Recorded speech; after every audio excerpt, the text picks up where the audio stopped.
Hello students, आज हम देखने जा रहे हैं गोपाल कृष्ण गोखले के राजनीति के आध्यात्मीकरण से संबंधित विचार और उनके आर्थिक विचार। इससे पहले हम एक और वीडियो में उनके राजनीतिक विचार देख चुके थे। पहले हम ये जान लेते हैं कि राजनीति के आध्यात्मीकरण से क्या तात्पर्य है। तो राजनीति के आध्यात्मिकरण से तात्पर्य है राजनीति में आध्यात्मिक मूल्यों की स्थापना, या सरल अर्थों में राजनीतिक उद्देश्यों में या क्रियाकलापों में नैतिकता और शुद्धता की स्थापना। मतलब राजनीति का जो प्रचलित घृणित अर्थ है उसको सही अर्थों में नहीं देखा जाता है, उसके विरुद्ध नैतिक राजनीति की स्थापना। मतलब एक इस तरह की राजनीति की स्थापना जो नैतिक हो, शुद्ध हो, आध्यात्मिक मूल्यों से युक्त हो। तो ये गोखले के विचारों में हमें इसका प्रयास दिखाई देता है और वो राजनीति का आध्यात्मिकरण करना चाहते थे। ये हम कुछ बिंदुओं के माध्यम से इसे जान सकते हैं। जैसे हमने यहाँ पहले स्वयं के जीवन के उदाहरण हमने पॉइंट लिखा हुआ है। गोखले का स्वयं का जीवन, और वो रानाडे से इंस्पायर्ड थे, महादेव गोविंद रानाडे से। रानाडे ने और गोखले ने भारतीय राजनीति में आध्यात्मिकता भरने की पूरी कोशिश की थी। उनके खुद का जीवन आत्मत्याग और देश के लिए पूर्णतः समर्पण का उदाहरण है। उनके कार्य और विचारों की पवित्रता के जरिए हमें ये दिखाई देता है। उनका पूरा जीवन और उनकी कार्य प्रणाली, जिस तरह से वो कार्य करते थे, पूरा नैतिकता और शुद्धता और आचरण की पवित्रता का ध्यान रखते हुए उनके राजनीतिक जीवन में पूरे में उन्होंने ये अपना करके रखा। तो ये खुद उनका जीवन एक उदाहरण था कि किस तरह से राजनीति आध्यात्मिक तरीके से चलाई जा सकती है, राजनीति में आध्यात्मिक मूल्यों की स्थापना की जा सकती है। उन्होंने खुद ने बहुत मेहनत करके पूरे टाइम सक्रिय रह करके भारतीयों को स्वशासन दिलाने का प्रयास किया, राजनीतिक सुधार करने के प्रयास किए निस्वार्थ भाव से। बहुत सारे उदाहरण उनकी लाइफ के, जैसे उन्होंने बहुत कम वेतन पर शुरू में दक्खन सोसाइटी में शिक्षा के प्रसार के लिए जो बॉन्ड किया था उसको निभाया। एक बड़ा उदाहरण कि उन्होंने एक भूलवश गलत वक्तव्य दे दिया था, किसी भ्रमवश किसी और के गलत स्टेटमेंट के जरिए को सही मान करके। तो जब उनको लगा कि वो सही नहीं है, हो सकता है वो गलत हो, तो उन्होंने सार्वजनिक रूप से क्षमा याचना मांगी थी। और ये 1887 की बात है, क्षमा याचना प्रकरण उनका। इसके लिए उनको बहुत आलोचित किया गया था, पर ये एक जिस तरह से उन्होंने अपनी भूल को स्वीकारा, ये उनकी नैतिकता का परिचायक था। ये उनके आध्यात्मिक मूल्यों को अपनाने का परिचायक था, उनको इम्पोर्टेंस देने का परिचायक था। दूसरी बात हमने यहाँ लिखी हुई है, साधनों की पवित्रता। कि राजनीति में जो मतलब राजनीतिक क्रियाकलापों में जो साधन अपनाए जाएं वो पवित्र होने चाहिए, ऐसा गोखले मानते थे। वो इस दृष्टिकोण से बिल्कुल सहमत नहीं थे कि पवित्र लक्ष्यों की प्राप्ति के लिए कोई भी व्यवहारिक साधन अपनाए जा सकते हैं। इसलिए वो केवल संवैधानिक साधन जो अप्रूव्ड हों, जो कानूनी हों, जैसे आग्रह मतलब अनुनय विनय, प्रार्थना पत्र, शिष्टमंडल, विचार विमर्श, तर्क वगैरह को ही अपनाने की बात करते थे। और स्वयं भी उन्होंने केवल इन्हीं संवैधानिक साधनों को जिंदगी भर अपनाया। राजनीति का लक्ष्य लोक सेवा मानते थे। राजनीति का आध्यात्मिकरण से बहुत जुड़ी हुई बात है ये, कि राजनीति का लक्ष्य कोई स्वार्थ या अपने परिवार का भला करना या पैसा कमाना नहीं होना चाहिए। राजनीति का लक्ष्य सिर्फ जन कल्याण या लोक सेवा होना चाहिए। राजनीति को वो केवल लोक सेवा के लिए प्रयुक्त करना चाहते थे और जनसेवा और राजनीति को उनकी नज़र में जनसेवा का माध्यम तभी बनाया जा सकता है जब उनकी नज़र में उसमें जो लोग सक्रिय हैं, जो राजनीति करते हैं, वो उच्चतर चारित्रिक और नैतिक क्षमताओं से युक्त हों। उच्च चरित्र के लोग ही राजनीति में आए, तभी राजनीति उनकी नज़र में लोक सेवा का या जन कल्याण का माध्यम बन सकती है। तो ये उनका एक उपाय था कि जिससे राजनीति का आध्यात्मिकरण हो सकता था। ये उनका मानना था, ये बल्कि उनका दृढ़ विचार था कि जब तक देशवासियों में चरित्र और क्षमताओं का विकास नहीं किया जाता तब तक स्वराज्य की प्राप्ति न केवल असंभव होगी बल्कि निरर्थक भी होगी, क्योंकि नैतिक दृढ़ता और चारित्रिक श्रेष्ठता को धारण करके ही भारतीय स्वराज्य का वास्तविक लाभ उठा सकते हैं। उनका एक कार्य जो उन्होंने सर्वेंट्स ऑफ इंडिया सोसाइटी या भारत सेवक समाज की स्थापना की थी 1905 में, ये इसी के लिए प्रयास था। राजनीति में आध्यात्मिक मूल्यों को जोड़ने का प्रयास था या राजनीति के आध्यात्मिककरण का प्रयास था। गोखले इस संस्था के माध्यम से राजनीति के आध्यात्मिकरण का उन्होंने संगठित प्रयास किया, संस्थागत प्रयास किया, और इसका उद्देश्य लोगों में ये प्रेरणा भरना था कि वे देश सेवा को आध्यात्मिक लक्ष्य मानकर उसे पवित्र यज्ञ मानकर अपनाएं, स्वार्थ और भौतिक हितों की परवाह न करते हुए राजनीतिक गतिविधियों को धार्मिकता की भावना से संपन्न करें। उनका मानना था कि समस्त भावनाओं की बजाय देश के प्रति प्रेम को हृदय में सर्वोपरि स्थान दिया जाना चाहिए और एक ऐसी देशभक्ति का भाव जागृत करना चाहिए जो किसी भी बलिदान के लिए तैयार करे। तो ऐसी भावनाओं से ओतप्रोत कार्यकर्ताओं को अपने कार्य में जुट जाना चाहिए और देश सेवा से उत्पन्न होने वाले आध्यात्मिक आनंद की अनुभूति करनी चाहिए, ऐसा गोखले का मानना था। तो वो इस संस्था के जरिए लोगों में, युवाओं में राजनीतिक प्रशिक्षण तो देना ही चाहते थे, उनमें ये भाव भरना चाहते थे कि वो राजनीति को धार्मिकता की भावना से संपन्न करें और राजनीति में आए, उनका चरित्र दृढ़ हो, उच्च हो और राजनीति को धर्म मान करके उसमें भाग लें। चौथी बात हमने यहाँ स्क्रीन पर लिखी हुई है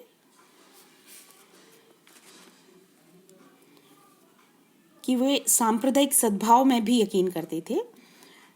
वो राजनीति को किसी फूट का जरिया नहीं बनाना चाहते थे।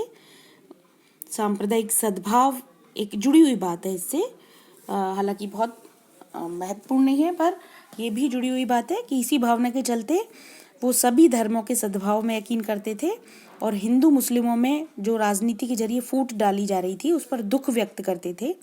उनकी नज़र में उनका मानना था कि हम भारतीय पहले और हिंदू मुस्लिम बाद में, और ये भाव सब में जागृत होना चाहिए। मतलब कुल मिलाकर के राजनीति का उद्देश्य पवित्र होना चाहिए, शुद्ध होना चाहिए, आध्यात्मिक होना चाहिए और राजनीति को जन सेवा का, जन कल्याण का माध्यम बनना चाहिए।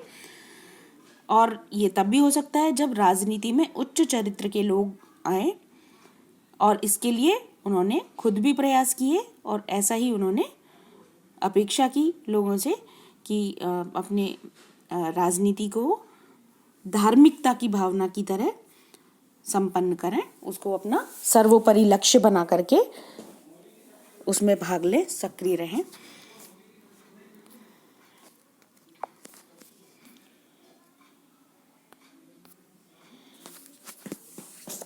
अब हम देख लेते हैं गोखले के आर्थिक विचार। ये हमारे सिलेबस में गोखले के राजनीतिक विचारों के अलावा, राजनीति के आध्यात्मिकरण पर विचारों के अलावा गोखले के आर्थिक विचार भी सिलेबस में उसका जिक्र है। गोखले भारत की आर्थिक दुर्दशा से दुखी थे। उन्होंने काफ़ी गहराई से आर्थिक प्रश्नों का अध्ययन किया था, क्योंकि वेलबी आयोग के समक्ष जब उन्होंने साक्ष्य दिए थे तो उन्होंने कई 2-3 महीनों तक आंकड़े इकट्ठे किए थे और बहुत गहराई से उन्होंने आर्थिक चीज़ों का अध्ययन किया था और वो इस निष्कर्ष पर पहुंचे अपने लाइफ में कि जब तक देश में व्यापक आर्थिक सुधारों का सूत्रपात नहीं किया जाता तब तक भारत की जनता की राजनीतिक आकांक्षाओं की पूर्ति की कल्पना करना भी व्यर्थ है। गोखले का जो आर्थिक दृष्टिकोण था वो पूरी तरह से यहाँ की परिस्थितियों को व्यवहारिकता से देखने के उपरांत निर्मित हुआ था और वो ये मान के चलते थे नौरोजी की तरह, ये नौरोजी के भी विचार थे और गोखले उससे सहमत थे कि ब्रिटिश शासन की नीतियों के कारण से भारत में जो आर्थिक समृद्धि है, संसाधन है, वो ब्रिटेन की तरफ उनका बहाव हो गया है। और उन्होंने इससे रिलेटेड अपने बात वेल्बी आयोग के समक्ष दृढ़ता से रखी और जब भी वो विधायक रहे, जब भी उन्होंने भाषण दिए, उन्होंने भारत में आर्थिक सुधारों की ज़रूरत को बहुत दृढ़ता से प्रस्तुत किया। उनके कुछ पॉइंट्स में हम आर्थिक विचार देख लेते हैं जिससे हमें उनका नज़रिया पता चलेगा। पहली बात हमने यहाँ पॉइंट लिखा हुआ है, भारत के सैनिक व्यय में कमी का आग्रह। तो गोखले मान के चलते थे कि भारत में सैनिकों के ऊपर, सेना के ऊपर बहुत ज़्यादा मात्रा में व्यय किया जा रहा है और जिसका बोझ अल्टीमेटली भारत की जनता पर ही पड़ता है। तो इसलिए सेना के ऊपर जो किया जा रहा है व्यय, उसमें कमी की जानी चाहिए। और उन्होंने सुझाव दिया कि सैनिक व्यय में कमी एक रिजर्व सेना की व्यवस्था करके की जा सकती है, जिसको सिर्फ आक्रमण या युद्ध के समय में काम लिया जाए, बाकी टाइम सेना वाले कार्य वो ना करें। उन्होंने भारतीय सेना के भारतीयकरण को भी उपयोगी माना कि जो ऑफिसर्स हैं अगर वो ब्रिटिश होते हैं तो उनका व्यय बहुत ज़्यादा होता है, भारतीयों की नियुक्ति उसमें अधिकारियों के रूप में होनी चाहिए, तो रोजगार भी मिलेगा भारतीयों को और व्यय भी कम होगा। और वो कहते थे कि भारतीय सेना का उपयोग भारत की सीमाओं के बाहर नहीं किया जाए, विशेष परिस्थितियों को छोड़ करके। और ये वो उनको इस बात पर वो आपत्ति करते थे कि भारतीय जनता के हितों के मूल्य पर, मतलब उनका व्यय तो भारतीय जनता के ऊपर आ रहा था पर उसका उपयोग ब्रिटिश साम्राज्य अपने विस्तारवादी उद्देश्यों की पूर्ति के लिए कर रहा था, तो ये सरासर गलत था और इसे खत्म किया जाना चाहिए। ये मांग उन्होंने बहुत दृढ़ता से उठाई। दूसरी बात, उन्होंने करों में कमी का आग्रह किया कि भारतीय जनता पर जो करों का बोझ ब्रिटिश शासन ने लाद दिया है उसको कम किया जाना चाहिए, क्योंकि सरकार के द्वारा जो अर्जित आय है उसका ज़्यादातर हिस्सा जनता के कल्याण वाले कार्यों के लिए नहीं खर्च किया जा रहा, बल्कि सरकारी तंत्र और सेना को चलाने में व्यय किया जा रहा था। तो जनता पर अनावश्यक करों के बोझ को कम किया जाना चाहिए। इसके लिए उन्होंने सरकार की आलोचना की और बहुत सुझाव भी दिए कि अकाल के समय भू राजस्व की माफ़ी होनी चाहिए, आयकर से उन्मुक्ति की सीमा में वृद्धि होनी चाहिए, सूती कपड़ों के उत्पादन पर आबकारी ड्यूटी की समाप्ति होनी चाहिए, नमक पर कर कम लगने चाहिए। राज्य सरकार की राजस्व नीति की वो कड़ी आलोचना करते थे और प्रशासनिक व्यय में जो अनावश्यक बहुत ज़्यादा व्यय किया जा रहा था उसमें कम करने की वो बात करते थे और जन कल्याणकारी गतिविधियों पर ज़्यादा व्यय किया जाए, इसकी वो आग्रह करते थे। मुक्त व्यापार की नीति के प्रति उन्होंने संशय व्यक्त किया। उनका मानना था कि ये कोई ऐसा आदर्श मूल्य नहीं है कि मुक्त व्यापार की नीति को लागू किया ही जाए। उनका मानना था कि जब तक दुनिया का हर देश औद्योगिकृत नहीं हो गया हो तब तक मुक्त व्यापार के लिए उसको उस प्रतियोगिता में धकेल देना उस देश को जो औद्योगिकृत नहीं है वो न्यायसम्मत नहीं है, वो गलत है। तो पहले औद्योगिकरण करके जब इक्वल स्टेटस पर लोग सारे देश आ जाए तब उसको मुक्त व्यापार के लिए छोड़ देना चाहिए। और वो मान के चलते थे कि इस मुक्त व्यापार में झोंकने की वजह से भारत में जो कुटीर उद्योग और लघु उद्योग चल रहे थे उनको बहुत नुकसान उठाना पड़ा है, क्योंकि अचानक से बड़े कारखानों का माल से उनको प्रतियोगिता करनी पड़ रही है, तो इसका सामना वो नहीं कर सकते। तो बहुत सारे उद्योग धंधे बंद हो गए थे इस औद्योगिकरण की वजह से, औद्योगिकरण और मुक्त व्यापार में शामिल होने की वजह से। तो बहुत लोग बेरोजगार हो गए थे या कृषि पर निर्भर हो गए थे। तो ये बहुत दुष्परिणाम इस मुक्त व्यापार की नीति से भारतीय लोगों को उठाना पड़ा था। तो गोखले का मानना था कि यहाँ के उद्योगों को संरक्षण दिया जाना चाहिए जो लघु और कुटीर उद्योग हैं, और इसके साथ ही औद्योगिकरण के लिए प्रयास किए जाना चाहिए, उद्योगों का संरक्षण किया जाना चाहिए, और पूरे सरकार को यहाँ हस्तक्षेप करके उद्योगों का प्रोत्साहन और संरक्षण और तकनीक जिससे कि विकास हो उद्योगों का, उसको यहाँ पर लाना चाहिए, ऐसा उनका मानना था। चौथी बात हमने स्क्रीन पर लिखी हुई है, ग्रामीण ऋणग्रस्तता के लिए चिंता व्यक्त की उन्होंने। और गोखले ग्रामीणों की, विशेष रूप से कृषकों की जो ऋणग्रस्तता थी उससे चिंतित थे, दुखी थे, और कोशिश करते थे कि उनका कुछ सरकार हस्तक्षेप करके उनको कुछ फ़ायदा पहुंचाए, जैसे कृषि के क्षेत्र में उत्पादन की तकनीकों में सुधार किया जाए,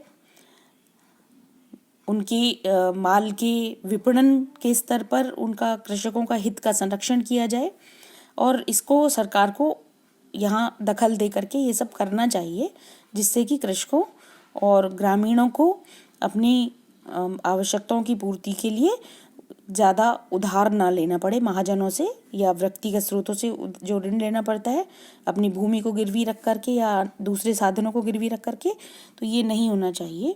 और सरकार इसमें दखल दे करके, कोशिश करके कृषकों को और ग्रामीणों को कुछ सुविधाएं प्रदान करें, जैसे सहकारी साख समितियों की स्थापना के माध्यम से संस्थागत प्रयास किया जाए, जिससे कि ग्रामीणों और कृषकों को वित्तीय सुविधाएं मिलें। तो इसके एक कोई बिल बनाया गया था इससे रिलेटेड जो हितों का संरक्षण नहीं करता था, तो गोखले ने उसका विरोध किया था। पांचवी बात हमने लिखी हुई, रेलों के विस्तार पर भारी व्यय का विरोध। गोखले, हालांकि ये थोड़ी सी विचित्र बात लगती है, पर गोखले का मानना था कि जो रेलों का बहुत वृहद विकास यहाँ पर किया जा रहा है, इसमें ब्रिटिश सरकार का जो मंतव्य है वो भारत में औद्योगिक विकास का मार्ग खोलना नहीं है, बल्कि भारत के प्रशासन पर अपनी पकड़ मजबूत बनाना और ब्रिटेन के औद्योगिक हितों को प्रोत्साहन देना है। तो ये भारतीयों के लिए नहीं है।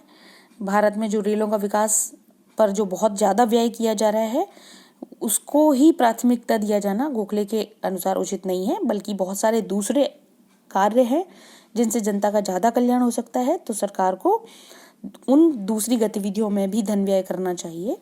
उद्योगों को संरक्षण, उद्योगों को प्राथमिकता देनी चाहिए भारतीय उद्योगों को, पर ब्रिटिश सरकार अपने हितों की पूर्ति के लिए रेलवे के विस्तार पर भारी धन व्यय कर रही थी, तो वो सही नहीं था।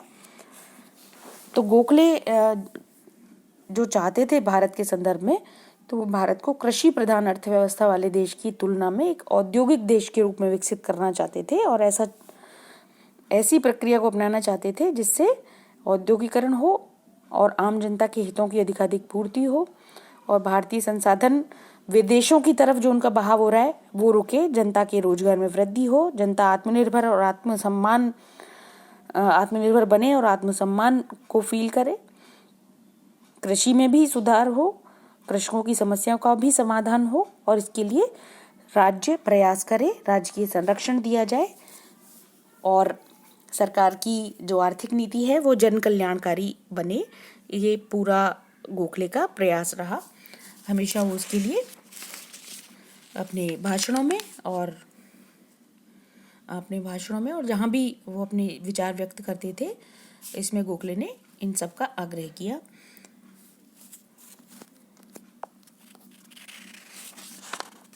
अब हम बहुत शॉर्ट में गोखले के विचार हम देख चुके हैं, तो बहुत समराइज्ड वे में गोखले का योगदान भी देख लेते हैं। गोखले हम देख चुके हैं कि एक प्रमुख उदारवादी नेता थे, जिन्होंने भारतीयों में उदारवादी मूल्यों को जगाने के बहुत प्रयास किए, भरसक प्रयास किए। पूरे लाइफ लॉन्ग उन्होंने संवैधानिक साधनों का प्रयोग करते हुए, जो कानूनन उचित होते हैं, शांतिमय होते हैं, उनका प्रयोग करते हुए भारत में विभिन्न बहुत सारे सुधारों की मांग रखी, और जिसमें स्वशासन की मांग भी थी। चाहे ये बात जरूर है कि वो ब्रिटिश साम्राज्य के अधीन स्वशासन की मांग थी, पर ये भी बड़ी बात थी उस समय कि वो भारतीयों का शासन चाहते थे। उन्होंने विशेष रूप से प्राथमिक शिक्षा को अनिवार्य और निःशुल्क बनाने की पुरजोर कोशिश की, प्रयास किया। उन्होंने भारत में उद्योगों के विकास का आग्रह किया, वैज्ञानिकता और तकनीक के विकास की आवश्यकता जताई, नौकरशाही के केंद्रीकरण पर प्रहार किया, सरकारी मशीनरी पर व्यय कम करने की बात की, जन कल्याणकारी कार्यों पर अधिक खर्च करने की मांग उठाई, निरंकुशता का विरोध किया। विशेष बात थी कि गोखले ने संवैधानिक और शांतिपूर्ण साधनों को हथियार बनाया और इन शांतिपूर्ण साधनों से कुछ सफलताएं भी हासिल की, जैसे नमक पर कर में कमी या दक्षिण अफ्रीका में भी गांधी जी को उन्होंने सहयोग किया उनके सत्याग्रह में। उन्होंने ये एक बहुत महत्वपूर्ण बात थी कि उनके विचारों का बहुत बड़ा प्रभाव गांधी के ऊपर पड़ा था। उन्होंने स्वदेशी के विचार पर जोर दिया और उसे हथियार बनाया। बाद में तिलक ने भी इसको बहुत विस्तार से स्वदेशी की बात की थी।